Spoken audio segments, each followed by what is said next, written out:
Silwanzandi bukansila mukimwana kyame Silwanzandi inde Silwanzandi bukansila mukimwana kyame Tena mese salukia ngunza nzambi Silwanzandi mukimwana kyame tena mese salukia ngunza nzambi tusalila salukia nzambi mukeleka mukeleka mukeleka tusalila salukia nzambi mukeleka eza ya vimba Fuluka, tusalila salukia nzambi mukeleka, mukeleka, mukeleka. Tusalila salukia nzambi mukeleka, eza ya mbimba mbangitwa fuluka. Tusalila salukia nzambi mukeleka, mukeleka, mukeleka, tusalila salukia nzambi mukeleka, enza ya mbimba bandikwa fuluka. Na bolinga bino misato ya bule nzambe tata nzambe mwana nzambe limo santo. Papa ya solo ya mbona tanga bakombo na bino ezali bule na sengi bolimbisi pamba te na sali mama ya masomo. Papa tolobi merci lisusu pamba te yo batelaki biso papa tobengi présence na yo na kati nesika oyo yo lobi ete esika mibale misato basangani na kombo na ngai nga naza na bango elongo papa tozana elika ete yo ozali na biso partout na kati na mokili mobimba bikuke na yo se efongwamaki bana oyo bazali kosanzola kombo na yo biso ngonga mpe yango oyo tokoti tolingi tobanda papa sime tosenge na banzoto na milimo na bafamile na biso biso nyonso tozali awa na kati na yo ekuke papa salisa biso sangisa biso tozala bomoko na kombo ya tata mwana elimo santo tokosenga ata nyonso amen. Amen. Pour ça la première lecture na mokanda ya psaume de David. Psaume de David na chapitre 78 tokobanda na premier verset kino na 8e verset. Psaume de David, 78, 1 à 8. Soki tozwi nde tokotanga na kombo ya tata ya mwana molimo santo. Mon peuple, écoute mes instructions, prête l'oreille aux paroles de ma bouche. J'ouvre la bouche pour parler en parabole. J'annonce la sagesse du passé. Ce que nous avons entendu, ce que nous savons, ce que nos pères nous ont raconté, nous ne les cacherons pas à leurs enfants. Nous redirons à la génération future les louanges de l'Éternel, sa puissance et les merveilles qu'il a accomplies. Il a établi un témoignage en Jacob. Il a mis une loi en Israël. Et il a ordonné à nos ancêtres de l'enseigner à leurs enfants pour que la génération future, seuls des enfants à naître, la connaissent et que, devenus grands, ils en parlent à leurs enfants. Ainsi, na kombo ya tata mwana molimo santo. Amen. Tous les qui na premier tour des chants, to yemba ndenge to ongeseli.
nako ya kofuta esaleli ya moko na moko ekoyeba na tango ekoki boyika mpiko bana boyika mpiko nako ya kofuta esaleli ya moko na moko ekoyeba na tango ekoki boyika mpiko nakozoka nsima te boyoka bana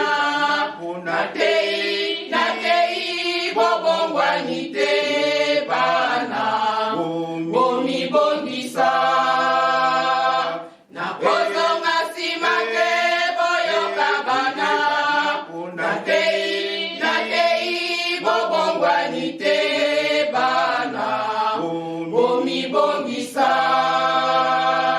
ekeke ya liboso babebisaki ekeke ya mibale batosaki te ekeke ya misato bayokaki te bano nini bazwaki bana tango nini bokobongwana ekeke ya liboso babebisaki ekeke ya mibale batosaki te ekeke ya misato bayokaki te bano nini bazwaki bana tango nini bokobongwana otuna Israele bakosaki boni Sodoma Gomora babikaki boni bongo nekeke oyo bokokota boni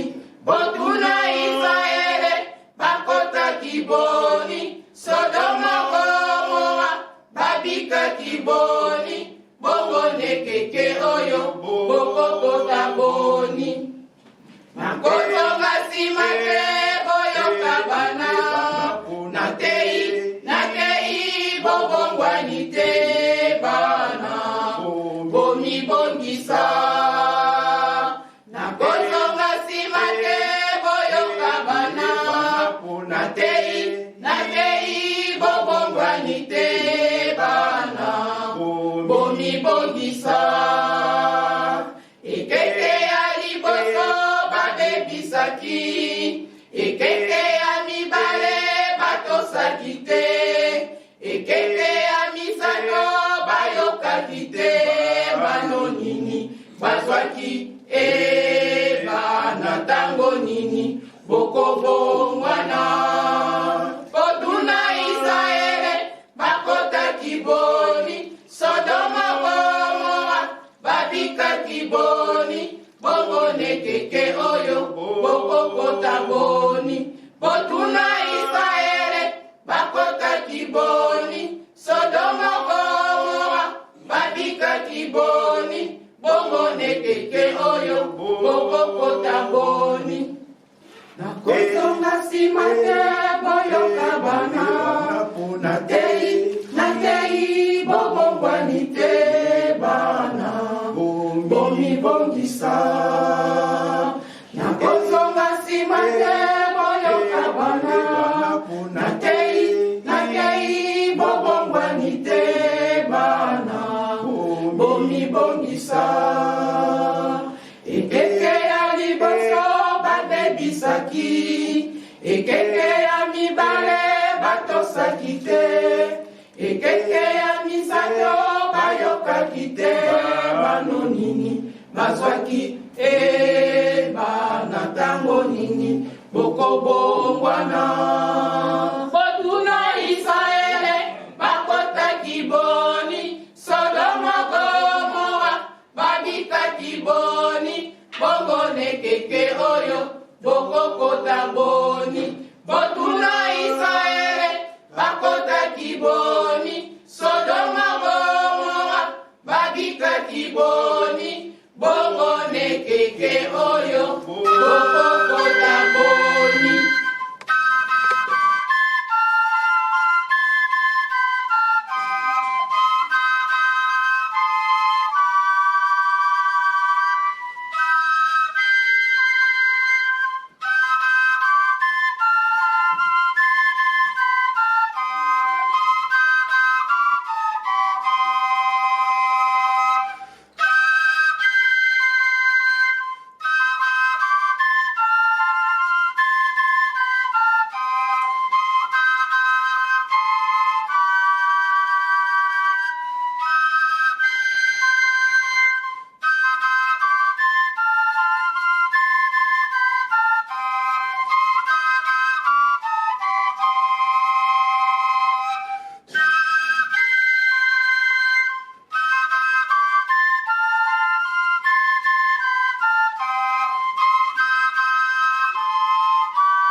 Santo, Sikaboye, Toleki, na deuxième lecture, na mission pour le Malelo, Tokozoyango, na Mokanda, il y a Exode 21 à 17.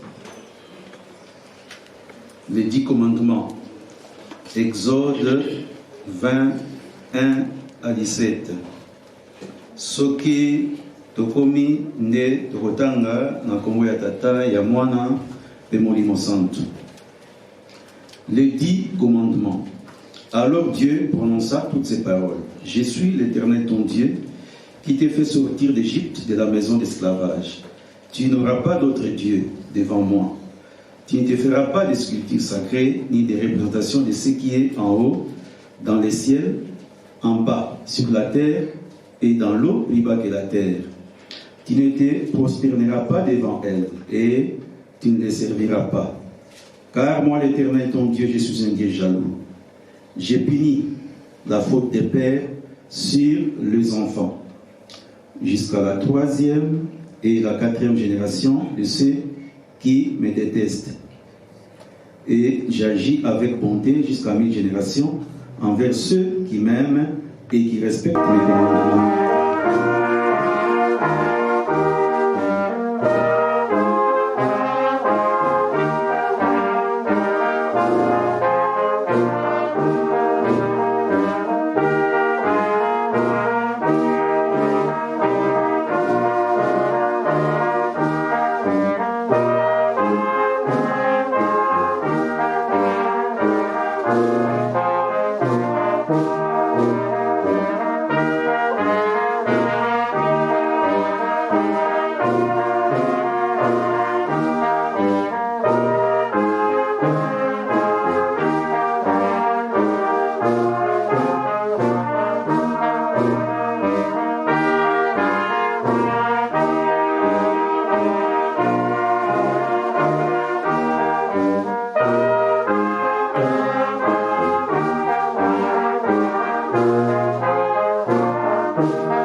Sikaboye tukomi natango oyo tukolelaka tata Nzambe Nkolo Yesu Molimo Santu na tina ya bampasi oyo ezingi biso toyebi ete tozali na mpasi na kati ya lingomba da famille pe mabota mpe mpasi na mokili mobimba.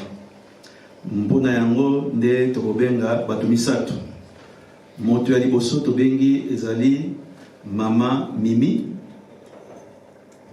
Moto ya mibale nde tobengi papa Gaspi. Moto ya misato nde papa Nselo Yure aokangela biso libondeli na kombo ya tata ya mwana mpe Molimo Santu. Amen. Amen.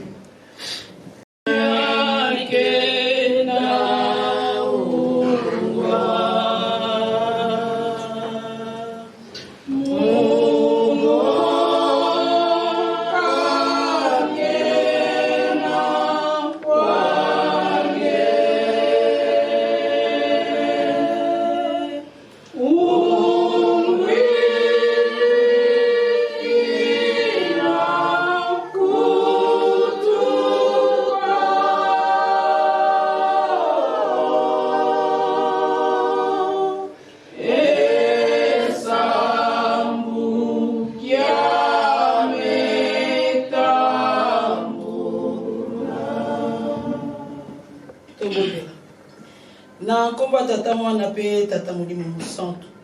Nzambe na biso papa Simo Kimbango Kiangani, Nzambe Molimo Santu papa.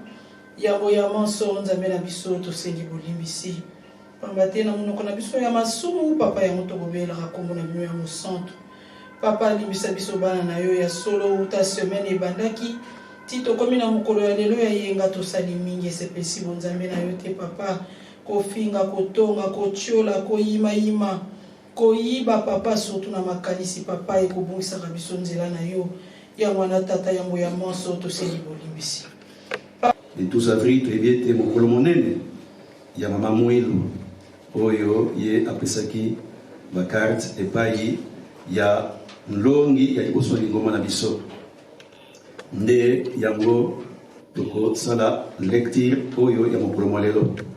Kasi avant tosala troisième lecture na biso nde tokosala rappel mpona baye oyo bayaki nsima bayeba mikanda nini oyo totangaki.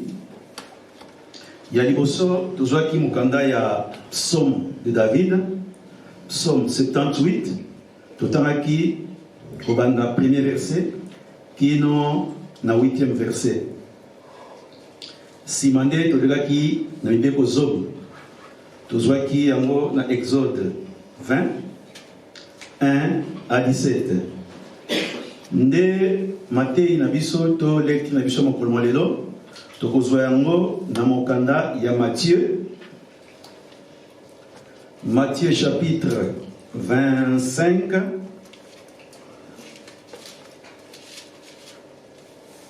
Tukubanda na 14e verset, kino na 30e verset.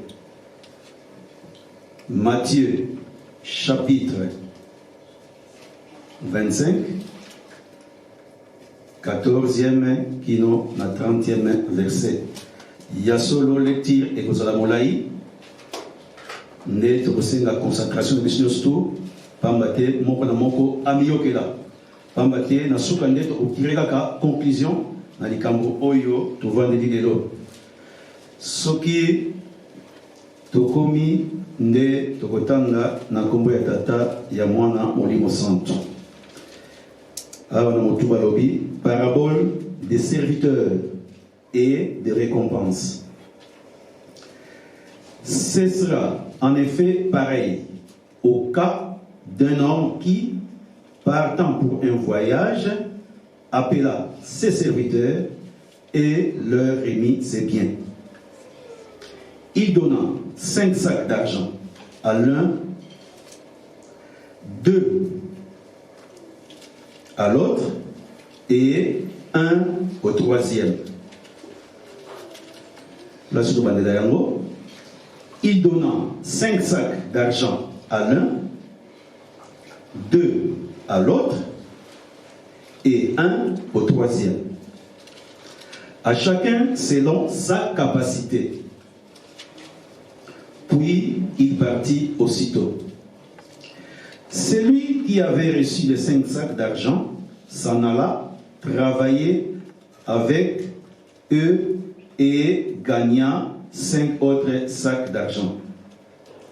De même, celui qui avait reçu les 2 sacs d'argent en gagna 2 autres.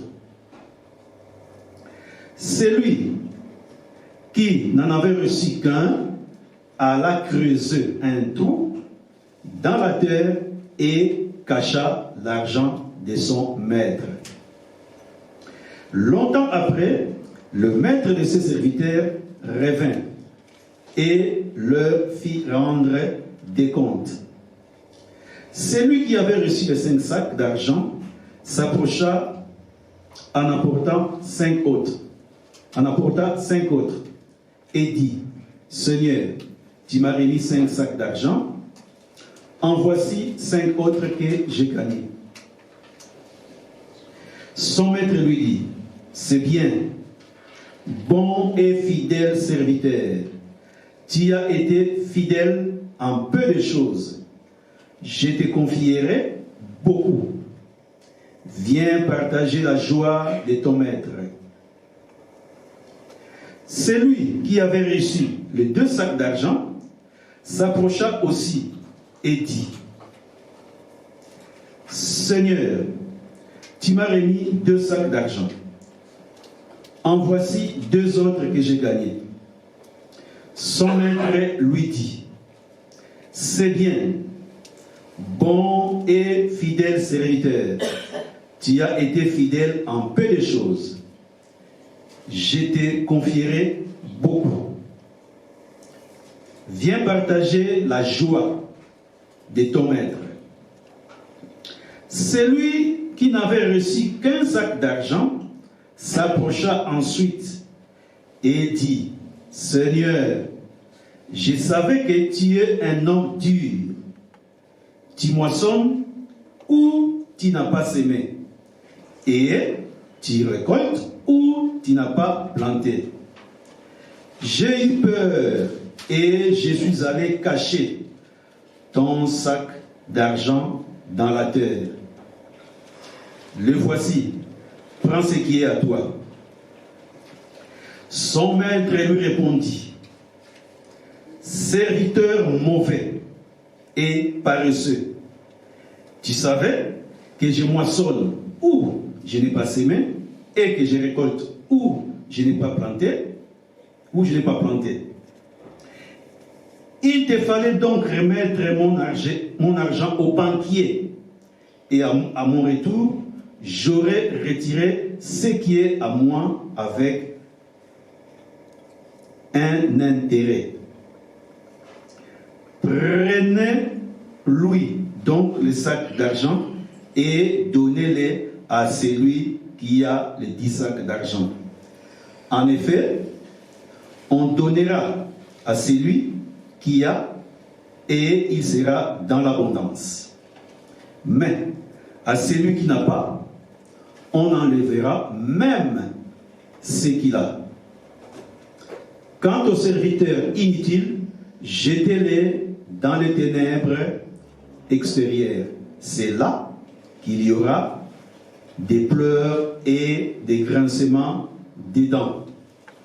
Na kombo ya tata mwana molimo santo. Amen. Tobondela. Na kombo ya tata ya mwana mpe molimo santo, nzambe na biso papa Simo Kimbangu Mukiangani. Nzambe molimo santo. To ndio botondi nzambe na biso. Ozali bolingo bateli biso butu mobimba tozalaki lokola bakufi. Obeti moko moko mbatana ya molimo. Tomoni tomo ya mokolo mwa lelo dimanche 17 avril 2022. Nzambe na biso tika okumisama. Bilongi totia na se tozaya kokoka te. Libisa biso po ete tozonga lisusu na kati ya motema na yo. Nzambe na ngai boponami eyepai na ngai lelo po ete nakoka koleisa bana na yo. Ngai nazali nani? Nzambe na ngai nakoki te yo moko oya mpo ete okoka kopesa bana na yo bilei oyo ekoki mpo ete na bango na ngai moko tokoka kolia tokoka kozwa yango tobomba yango na mitema na biso tosalela mpo ete na mokolo oyo ekositaka biso tokoka kolonga na yo nelongo na kombo ya tata ya mwana pe molimo santo. Amen. Amen. Na kombo ya tata ya mwana pe molimo santo lokola bomesano tobandaki liboso na psaume de David. Psaume de David ndenge toyebi yango ezali banzembo oyo bana ya Israël babandaki koyemba. Kasi tokobengaka yango psaume de David bambate sur les 150 oyo ezwami na mokanda oyo koko na biso David ndeye akomaki banzembo ebele nde na tina wana tokobengaka yango to bapesa yango kombo ya psaume de David. Banzembo yango ezwamaki to ebandaki koyembama na circonstance nini? Banzembo yango bana Israël bazali koyemba yango wuta kubima na bango na mboka ya Egypte wapi esika bakotaki na bowumbu ya solo mingi kati na biso to vivre eloko bengi bowumbu te kasi bowumbu ekozalaka eloko ya mpasi nde na ntina wana bana Israël tango bayimaki na mboka ya Egypte epai bazalaki ya kokangama na ntina ya bowumbu nde bazalaki kozongisa matondi epai ya tata Nzambe babandaki koyembela ye banzembo mpona kokumbisa ye mpona kozongisa matondi na oyo ya minene ye asalelaki bango. Olobi ya kala lwa pe ya sika ya solo bana ya Israël ya mokolo mwa lelo ezali yo na ngai biso pe bakimbangiste na kati ya lingoma na biso tozali na bato ebele oyo bakozwaka banzembo ya solo. Banzembo eskabwani na bakategori ebele. Banzembo ya mabondeli ezali banzembo ya kosanjola pe kokumisa tata Nzambe ezali banzombe po oyo ekopesa biso malako to message ya tata Nzambe ezali batata ba mama ya solo moko moko kati na biso tango tozalaki na tour de chant ba choral et yembi tozalaki concentré pona tozalaki concentré pona koyoka nini oyo tata Nzambe nkolo Yesu molimo santo balingaki to bapesi biso na mokolo mwa lelo na nzela ya banzembo kobanda na koreki na jeteki dirigeant fliki faki soki to décortiquer nzembo moko tokomona ke na kati wana banzembo ya kolela pa etata nzambe ezalaki banzembo ya kosenga bolimbisi mpe ezalaki banzembo mpe ya kosanjola to ya kokumisa tata nzambe ezalaki na kati ya banzembo wana mpe bamessage malako ya tata nzambe oyo ekoki kolendisa ngai na yo na kati ya banzembo oyo tosili koyoka mpe ezalaki ya solo batata bamama nzembo ezali eloko ya motuya tonegisaka banzembo te pamba te tata nzambe akoteyaka biso na nzela ya banzembo tata nzambe akolakisaka biso makombo na ye na nzela ya banzembo ya solo ndenge tolobi nzambe oyo atambwisaki bana ya Israel oyo akolaki bango na mawumbu na mboka ya Egypte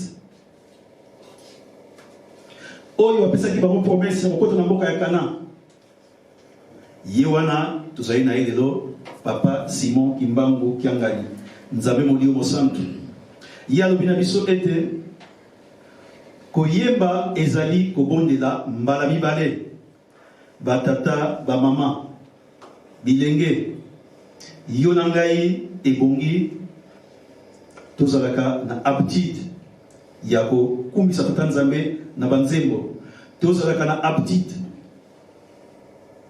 ya koyokaka bamessage ya tata nzambe à travers banzembo tozalaka na aptitude ya kobondela tata nzambe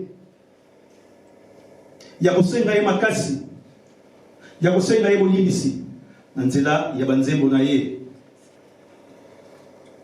biso banso toyebi ete tata nzambe ye akoliaka na ye kaka esengo ya tata nzambe ye akozoliaka yango na nzela ya banzembo ebongi yo na ngai tokumbisaka tata nzambe na ntina ya banzembo na biso nzembo ndenge tolobi ezali très capital pamba te moteyi akoki koteya kasi avant moteya banda koteya ndenge bakoka eyembi awa moko oyo azalaki attentif esi amezweli oyo ayelaki na mokolo mwa lelo na ntina kaka banzembo oyo toyoki awa oyo azalaki concentré oyo azalaki attentif na banzembo oyo toyoki awa nakanisi asi azwi ya motuya oyo akomema na ndako na ye oyo moteya akopesa ekozala nango kaka bonus to matabisi oyo ekoya na likolo pamba te banzembo na biso ndenge toyebi moko te akokomaka yango ekozalaka bamessage ekozalaka mabondeli ekozalaka kokumbisa nzambe na oyo ye moko akopesaka epai ya banjelo bayembi nde oyo nzambe atya bilembo bazwi yango bayembi yo na ngai toyoki ndiya solo likambo oyo to néglige yango te batata bamama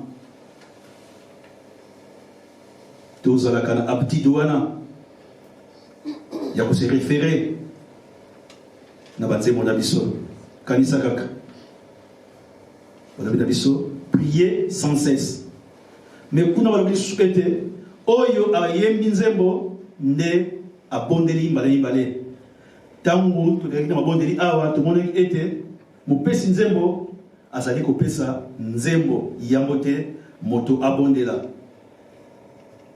donc puissance ou force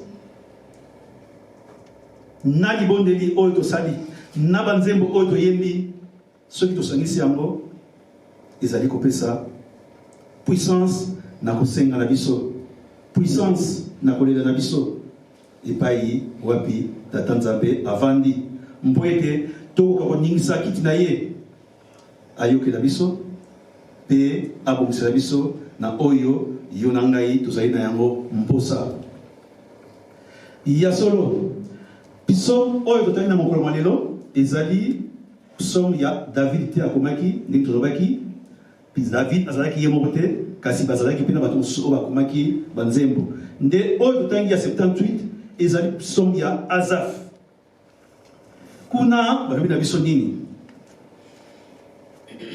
balobi boye mon peuple écoute mes instructions prête l'oreille aux paroles de ma bouche. J'ouvre la bouche pour parler en parabole. J'annonce la sagesse du passé.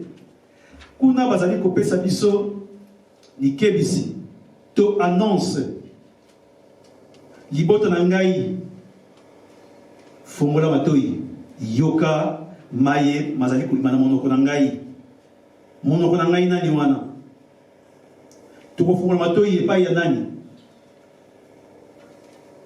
biso yo na ngai toyebi epai wapi tokochaka matoi na biso nani oyo tokoyokela bobele papa Simon Kimbangu Kiangani. Ce que nous avons entendu, ce que nous savons, ce que nos pères nous ont raconté, nous ne les cacherons pas à leurs enfants. Nous redirons à la génération future les louanges de l'Éternel, sa puissance et le merveille qu'il a accompli. Maye oyo to yoki. Maye oyo batei bakoko na biso. Bakoko na biso babombite. Bakoko na biso balakisi biso. Biso pe to sengeli kolakisa na bana na biso. Bana na biso pe bakolakisa epai ya bana oyo bango bakobota. Il a établi un témoignage en Jacob. Il a mis une loi en Israël.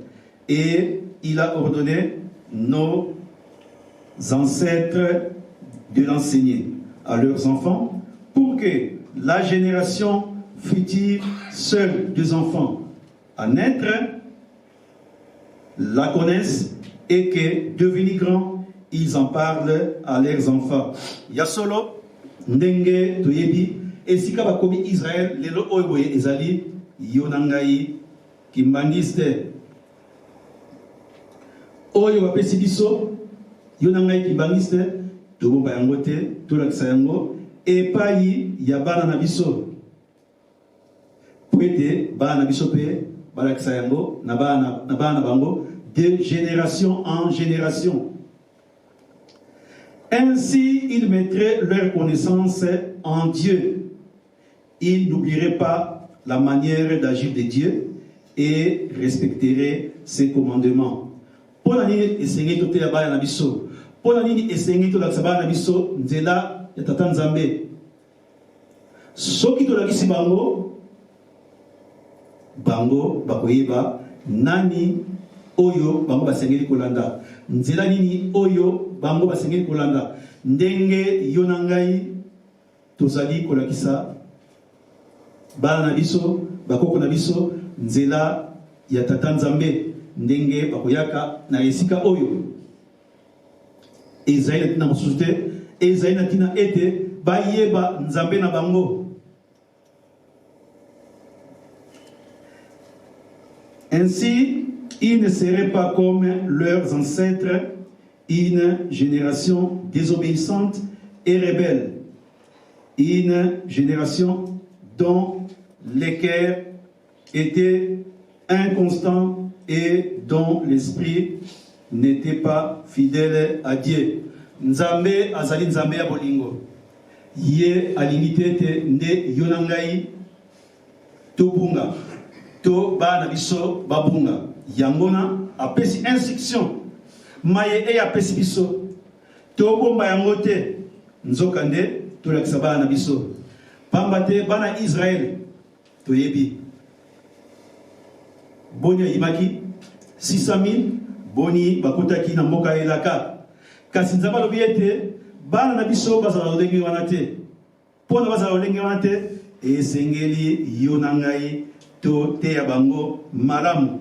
Soki to te bango malamu, soki to lakisi bango nzela tata Nzambe, bango bakobunga te, bango bakosala mbeba oyo bakoko na bango basalaki te nde bako luka batambola lolenge tata nzambe azali kosenga. Yango wana toleki mbala moko na mibeko na biso totangi kuna na mokanda ya Exode chapitre 20 kobanda na verset 1 ti na 20. Batata bamama bandeko ndenge tokolobaka bolimbisi mibeko zomi oyo totangi ezali rappel bakosalaka biso mokolo na mokolo na mayanga ye na biso ndenge tokokutanaka mobeko ya tata nzambe tokotangaka yango ndenge tozali kotanga yango lelo dimanche au courant ya semaine na basoirée ekotangama na mayanga ni ya bamama ekotangama na bareunion tokozalaka nango mobeko ya tata nzambe ekozangaka te ekotangamaka. Kasi pona nini tokotangaka mobeko ya tata nzambe yango ezali recommandation ndenge tokotiko yoka na mokanda kuna ya psaume. Mposa ya nzambe ezali nini? Nzambe ye aponaki libota ya bana ya Israel ekomaki libota na ye oyo alongolaki bango na mboka ya bowumbu na Egypte po ete akokomela bango na mboka ya elaka na Kana. Kasi emonanaki solo ete kuna bazalaki na mboka ya Egypte bakopiaki to balataki bizaleli ya mabe nde nzambe amonaki ebongaki abenga Moïse po ete apesa ye libeko alakisa bango lelo ndenge nini bakoki kotambola mpo ete tata nzambe ntango asali alliance na moto akolingaka moto to libota wana bazala lokola ye. Donc mibeko ezali ye moko tata nzambe pamba te na nzela ya mibeko nde tokoyeba lolenge nini tata nzambe akolingaka, tokoyeba lolenge nini ya kotambola. Kasi eloko oyo kozalaka mpasi ezali nini? Ezali kobongola maloba ya tata nzambe. Nzambe alobi a ngai na bongoli o. Nzambe akolingaka ndenge wana te. Ndenge nini tokobongola maloba ya tata nzambe? Ndenge nini kosalaka nzambe na biso pasi? Kanisa kaka. Koko na biso Abraham molingami ya tata nzambe bapesi ya instruction ngombe ntaba meme pigeon ndeke nzambe alobi tumbela ngai yango mbeka kasi kabola yango na bandambo mibale na ngombe asalaki nantaba asali pe na meme asalaki lolenge moko e komi na tangu ya ndeke to pigeon koko na biso Abraham alobi ekosala nango eloko te atie yango kaka ndenge wana. Kasi nzambe tango amonaki lolenge wana asepelaki te toyebi conséquence oyo elaka epesamaki te bana na ye to libota na ye bakokende na bowumbu. Bapekisi biso kosalela makanisi na biso moko. Makanisi ya nzambe ezali ya yo na ngai te. Koko Abraham ya moni ete ndeke ata atia yango ndenge wana ekosala eloko te. Pigeon ata atia yango ndenge wana ekosala eloko te. Abosani ete yango ezali mobeko. Liloba ya tata nzambe soki ebimi ekoyi mobeko. Abaloli maloba ya tata nzambe. Nzambe asepelaki te. Nzambe akosepelaka soki yo na ngai tozali kotosa malako na ye, soki tozali kolanda à la lettre oyo ye apesi biso. Tolongolaka ba considération oyo ya biso ya bomoto pamba te ndenge biso kokanisaka ezali ndenge nzambe kokanisaka te. Nzambe ayebi pona nini akosalaka likambo, ayebi pour nini akolobaka likambo soki asali soki alobi ezali ndenge wana yo na ngai tozali na ntango te ya kokakola to ya kobuka mobeko na ye.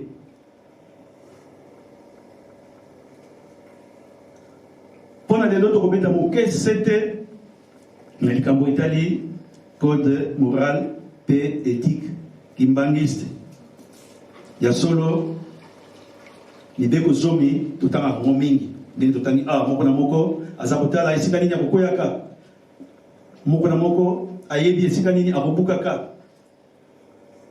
baprecepe mpe ya lingomba bakotangelaka biso mpe yango kosukola bolumbu te kolala bolumbu te kolia ngulu te kolia makaku te kolala na kanda te tosala eta komela masanga molangwa te komela likaya te kasi éthique pe code moral nde tokobosanaka ndenge tolobi nzoka nde nzambe ntango kopesaka mobeko mposa na ye tozala lokola ye to reflete image oyo ya ye tata nzambe kasi ekomonanaka biso mwa mibeko bakopesaka biso tosaka yango te nzoka nde toyebi conséquence ya kobuka mobeko toyebi conséquence ya kosala na makanisi na biso balobi na yo ete mokolo na eyenga biso tosombaka te biso totekaka te na kotala boye soki natie makanisi ya bomoto na koloba bongo soki nasombi dimanche ekosala nini bongo soki nateki dimanche ekosala nini makanisi ya yo na ngai nzambe azali na poso na yango te epai na nzambe ezali infraction balobi na yo koteka te kosomba te koteka te kosomba te oyo bapekisi kosala te. Papa Simon Kimbangu Kiangani yalobaki boye bango ntango bazali kokola papa mfuma mbanza azali kobana bango na mokolo ya yenga elamba na yo okoki korepase yango te mandefu na yo moko okoki kokata yango te mandefu okoki kokata yango te mokolo ya yenga kanisa kaka okoki kosala eloko moko te na mokolo wana kasi boni yo na ngai totosaka nazali na ndako bamwana bango ngai te nakata mandefu na ngai bamwana bango ngai te narepase elamba na ngai bamwana bango ngai te nakotia na ngai kitambala te na motu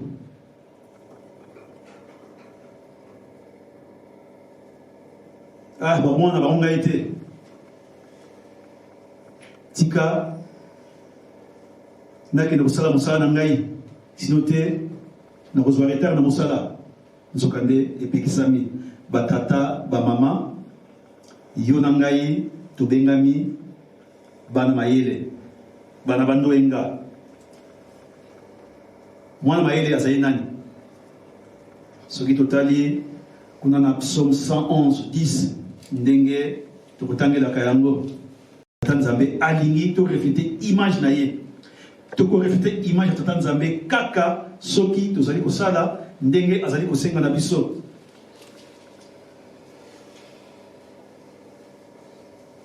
ya solo mibeko zomi oyo totangi to observe yango les 12 préceptes ya lingoma na biso tobosanaka yango te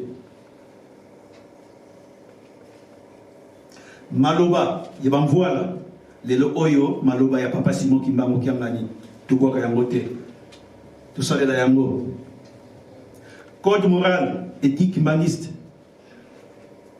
tokomona mabiloko ya mike mais ezali na miso ya nzambe biloko ya minene ebongi yo na ngai to observe yango tolanda yango tosalela yango pamba te nzambe ndenge lobi akosepelaka te akolingaka te na mutu oyo ako déformaka mibeko na ye oyo akokendaka à l'encontre ya maloba na ye nzoka nde ye akosepelaka kaka na moto oyo akotambolaka lolenge ye akolingaka.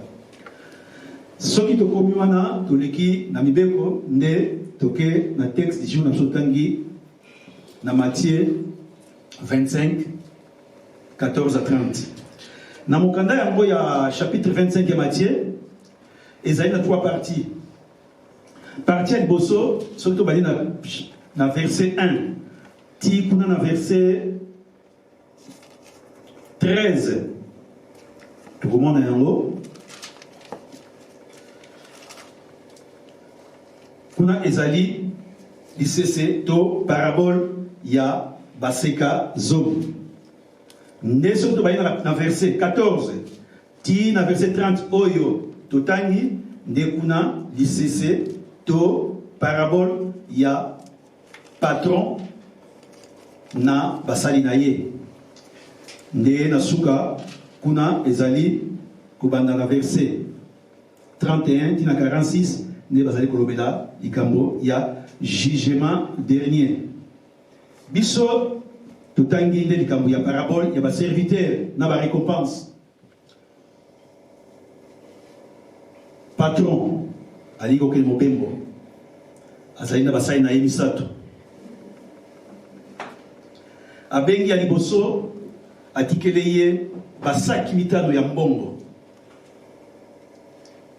Abengi ya mibale apesi ye basaki mibale ya mbongo. Pe ya misato apesi ye saki moko. Metokobituna mpona nini na moko apesi mitano mosusu mibale pe na oyo mosusu wana moko kaka. Tata Nzambe ayebi nyonso akosalaka likambo na ndenge oyo ayebeli yango.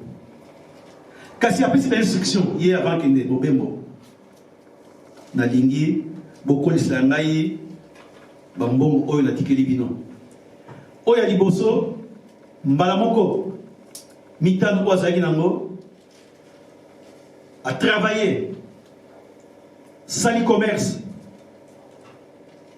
aye kozwa lisusu 5 akomi na yango 10 oyo mibale ye mpe azalaki na mibale abundi ye mpe asali makasi aye kokoma na mosusu mibale likolo esala lokola 4. Kasi oyo ya suka oyo apesaki moko ye alobi patron azalaka moto atembe moto matata soki na bebisi nayebi ndenge kosala ngai te malamu nakamata mbongo yango nakende kobomba yango na libulu atimo libulu akoti na kati. Patron eleki mikolo azongi ntango azongi abandi kotuna compte rendu oyo liboso abi patron oyo opesaki ngai mitano tala nabundi nazwi lisusu mitano na likolo. Patron asepeli mpona nini abengi ye totanga na verset 21 alobi son maître lui dit c'est bien bon et fidèle serviteur, tu as été à moi avec un intérêt. Alobi mosali mabe ozali goyi mbongo na ngai ebongaki otia ata na banke ndenge nazongi boye nde nakoki kozala yango ata intérêt kasi osali ndenge makanisi na yo etindaki yo osaleli mobeko natikaki te yango wana na nkembo na ngai okokota te.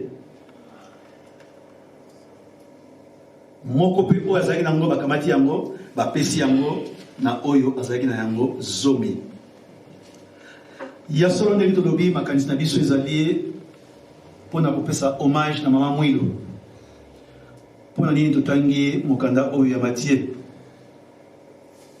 Ya solo mama Mwilu batikelaki ye mosala epai ya papa Simo Kimbambo. azalaki na eloko moko te. Mama Mwilu akoki koloba ete pasi eleki mosala oyo nakoka yango te. Malamu natika na ngai bazali kotungisa ngai na lere wana bakolon balingi te moto asalisa ye, moto moko te apesa ye maboko. Kasi Mama Mwilu alakisaki bokasi, alakisaki courage, malgré pasi, malgré ninyoko, malgré bana bazalaki mike, kasi mosala batikilaki ye, asimbaki yango. Non seulement asimbaki yango, atambusaki yango lolenge bayokanaki na Papa Simon Kimbangu. Yango wana tomoni na mokolo le 12 avril 1959 lokola ayebaki ete tango na ye ekoki ebongaki asala remise et reprise na Papa Mfumalongo, Papa Diange na Kuntima apesa ye mosala. Kasi mosala ni apesaki ye ndenge azalaki yango na 1921 te, alakisaki na mission oyo bapesaki ye ya kosimba lingomba, na mission oyo bapesaki ye ya kotambusa lingomba, na mission oyo bapesaki ye ya kokonza lingomba, alongaki. Tomonaki, toyebi, bayebisi biso, tomonaka na bilili na photo ndenge avwanisaki bato na mbanza ngombe Kinsuka. 176 batambusi oyo Mama Mwilu apesaki bakarte batata bamama. Mama Mwilu azalaki na moto akopesa ye maboko te. Mama Mwilu azalaki na moto te oyo kosunga ye, azalaki na eloko moko te. Batikile mosala ya mpasi aboyi te, andimi mission oyo bayokanaki na yango na Papa Simon Kimbangu, akangi motema malgré batentation. Mwilu tala mibali bazali oyo bazali koya bala na yo otika mosala oyo olieke omona mpasi ya mpamba.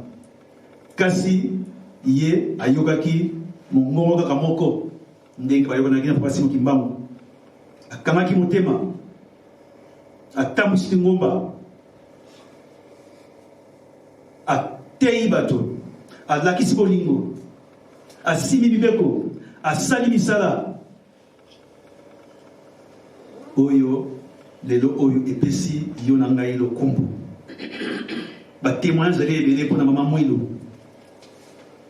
Mama Mwilu azali na boyambi ya ndenge mosusu. Ye azali kolinga te oye olala okufa nzala, ata aza eloko te akobeta motu, meme ata nguba oyo, meme ata linyoko oyo olia yango. Tala boyambi ya ndenge wana. Bato bazali kouta bipai na bipai, azali kobanga te ete bakokanga ye, azali kobanga te ete bakosala ye mpasi. Azali koyamba bato butu kote ya bango liloba ya Papa Simon Kimbangu,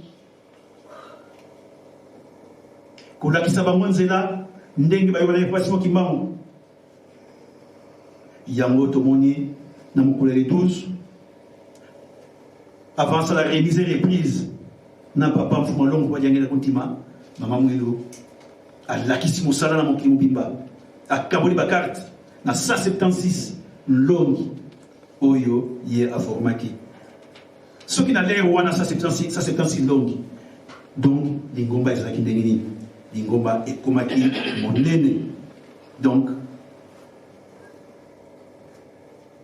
Papa Simon Kimbangu azalaki to azali na esengo ya Mama Mwilu na mosala oyo asalaki na mission oyo atikelaki ye azongisima te, ye alembi te, akipe pasi te.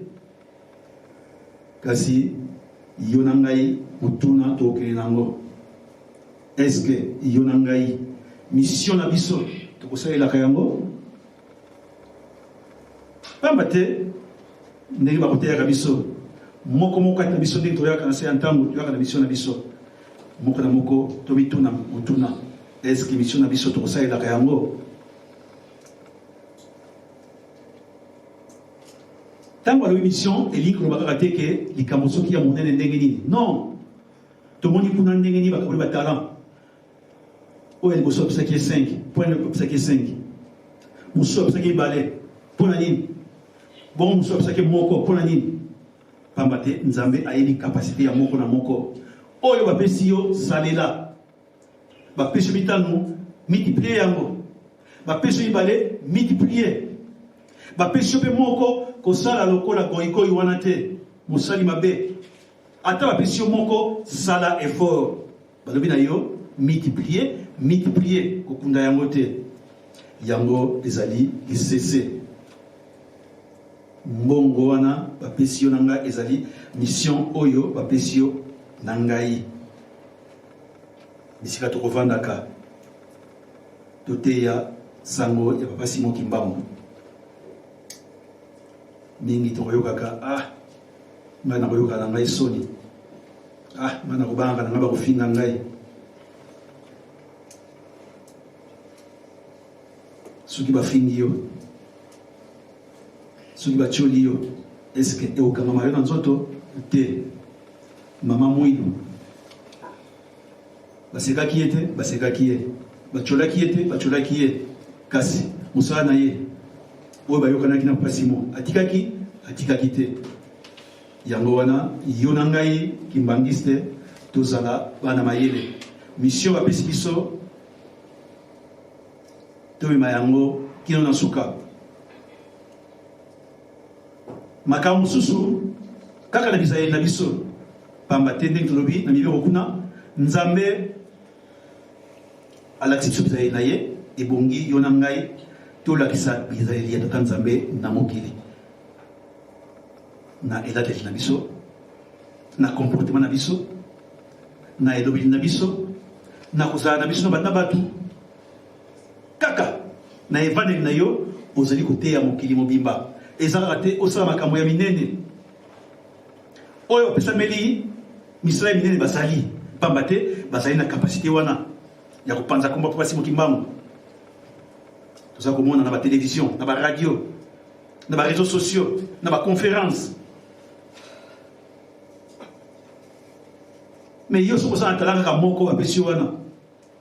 Eza ya koyemba, salela yango. Eza ya ki protocole, salela yango. Et si kanyo sozali, vous allez capable yako sala usala oyo bapesi yo. Soki tokomi wana ya solo mwa moke tozalaki na yango tosilisi na kombo ya tata ya mwana Molimo Santo. Amen. Amen. Tobondela. Prions au nom du Père, du Fils et du Saint-Esprit. Notre Père qui es aux cieux, que ton nom soit sanctifié, que ton règne vienne, que ta volonté soit faite sur la terre comme au ciel. Donne-nous aujourd'hui notre pain de ce jour.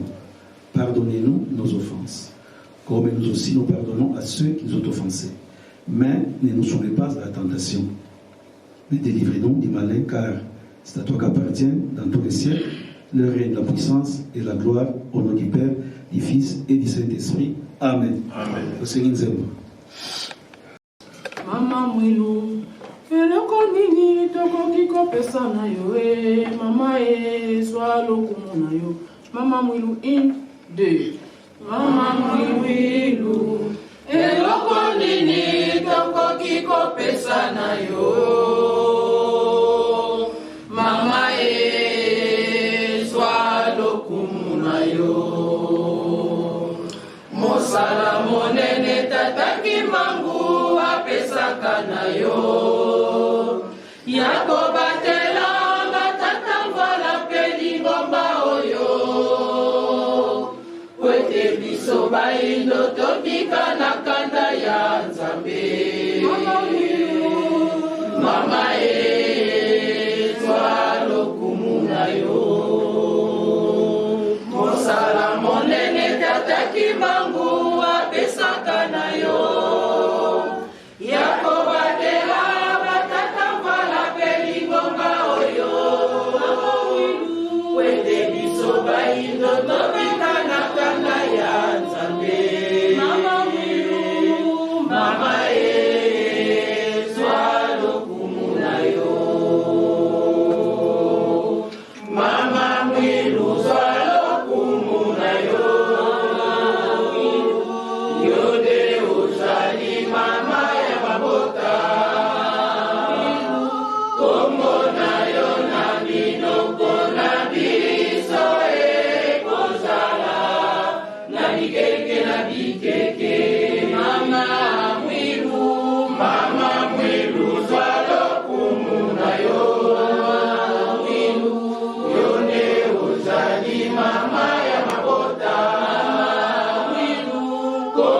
nzambe tata mwana tata molimo sango kimbangisme oye kimbangisme oye kimbangisme oye espoir du monde, Église universelle. Na kombo na nzambe tata mwana tata molimo mosantu tolandi mateya papa longe atei biso papa bandi na mokanda ya psaume ake kosukisa na mokanda ya Matthieu. Mayo nyonso tozwi mokolo mwa lelo ndenge papa alobi ete biso tozali bana mayele ezali mpona kobikisa milimo na biso pamba te na mokanda ya psaume kuna batalisi biso ete mai ya kitoko bino bozwi bopesela yango na bana na bino bango mpe bapesa na bagénération future. Yango wana toza kolobela likambo ya mama mwilo lelo pamba te mai elekaki le 12 avril 1959 ezalaki ete ezalaki likambo ya monene yango esengaki ete elobama lelo. Mokolo wana mama akaboli bakarte apesi na balonge toyoki nombre 176 ezalaki ebele baoyo bazwaki mokumba bato ya liboso. Kasi mpona kokóma na likambo wana mama nde atosaki mobeko mwa tata nzambe pamba te papa Simon Kimbangu avant te akende na 1921 abengaki ye toyebi mundele alobi po démarrer très alobi te naza na posa ya kosola na mwilo na bana baboyaki kotosa train edemaraki te baye kokanisa ete totika ya solola na mama mwilo nde paeli na apesaki mokumba mama abateli mokumba na ye amemi yango te na 1959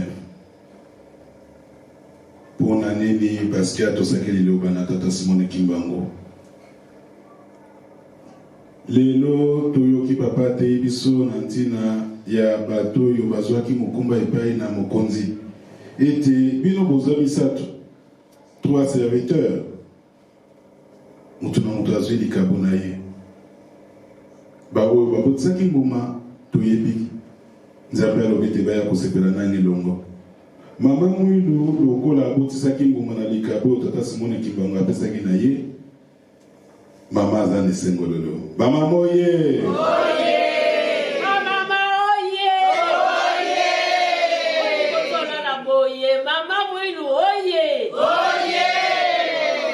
ya solo bamama soki mama mwilu lelo azwi lokumu c'est parce que atosaki tata Simone Kimbangu abatelaki likabo oyo nzambe apesaki na ye motuna ezali esingana oyo tobatelaka likabo oyo nzambe apesi na biso tobotiseli yango mbuma pamba te toza na 3 catégories ya bato oyo azwi 5 pièces oyo azwi 2 pièces oyo azwi une seule pièce. E mokano mwa nzambe elobi ete oyo azwaki pièce moko abotiseli yango mbuma te balobi na ye mokonzi alobi ete yo ozali goyigoyi bolongola ye botya ye libanda. Kasi baoyo batosaki babotisaki mbuma lolenge mama mwilo abotisaki mbuma tala esengo lelo kati na biso pamba te mama atosaki elingi koloba ete ngai na otozwa exemple ya mama mwilo ezaka mpona bamama te. Mama mwilo abokoli bana mibali abokoli basi mai mama asalaki biso mpe toimite yango mama alongaki biso bana na ye mpe tokoki kolonga yango mai papa longe atei biso na mokolo mwa lelo tiki elinga na yo tobatela yango tobomba tosalela mpe to mokolo wana yango epesa biso lobiko na kombo na tata mwana tata molimo mosantu amen.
Tout le